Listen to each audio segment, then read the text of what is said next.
I want to begin with a measurement, not a myth, not a fringe claim, but something recorded in an official archaeological excavation.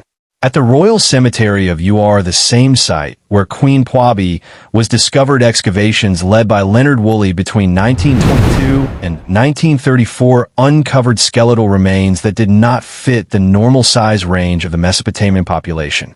Woolley noted these unusual measurements in his field notes, but the issue was never fully explored in later publications. So the anomaly exists in the academic record, but without a clear explanation. Now, to understand this properly, we need to look at the Sumerian measurement system. They use a unit called the cubit, roughly 49.5 centimeters. 6 cubits made 1 nindanu. These units were used for buildings and also for describing human proportions. Texts describe an average man in symbolic terms, sometimes reaching 3 nindanu, which equals 18 cubits. If taken literally, that would be nearly 9 meters tall. But most scholars agree this is not a literal human measurement. What matters is proportion, not absolute size.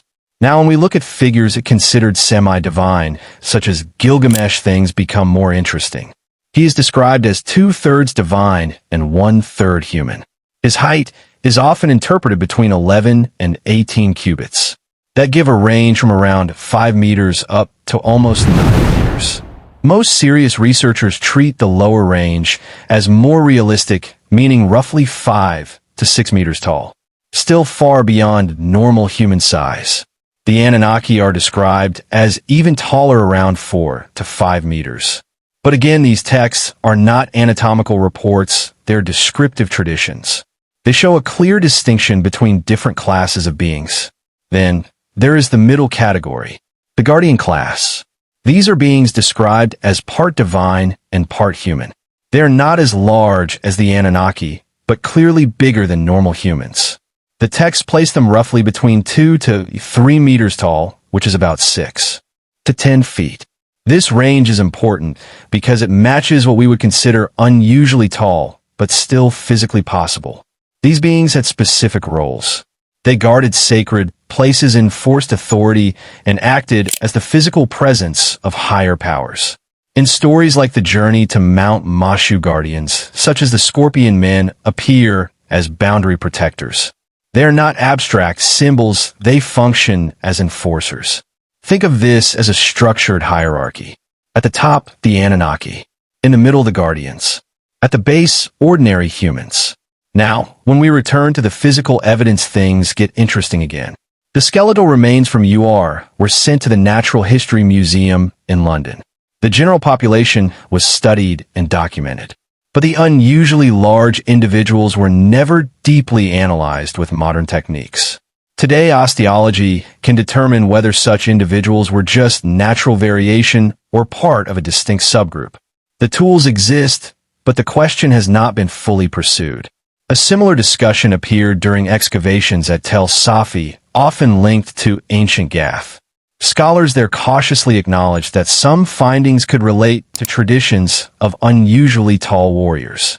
In the Hebrew text, figures like Goliath are described as around 6 cubits and a span roughly 3 meters. That falls directly within the same 6 to 10-foot range described for the guardian class. Another figure, Og of Bashan, is described with a bed about 9 cubits long, suggesting a body length close to 4 meters. These accounts are presented as historical narratives, not just symbolic myths. What is interesting is the consistency.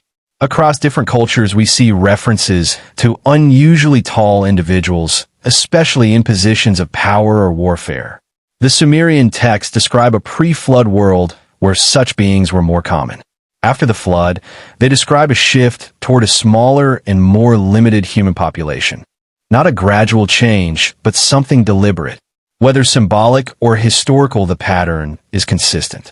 Large guardian-like individuals appearing in earlier traditions, then becoming rare or disappearing. So what do we have? We have ancient measurement systems that can be converted. We have texts describing a hierarchy of beings with different sizes. We have archaeological notes mentioning unusual skeletal measurements. And we have later traditions describing individuals in the same height range. None of this proves the existence of giants in the literal sense. But it does show that the question is more complex than often presented. The data exists. The measurements exist. The remains exist. What is missing is a focused modern analysis that connects all of these pieces together.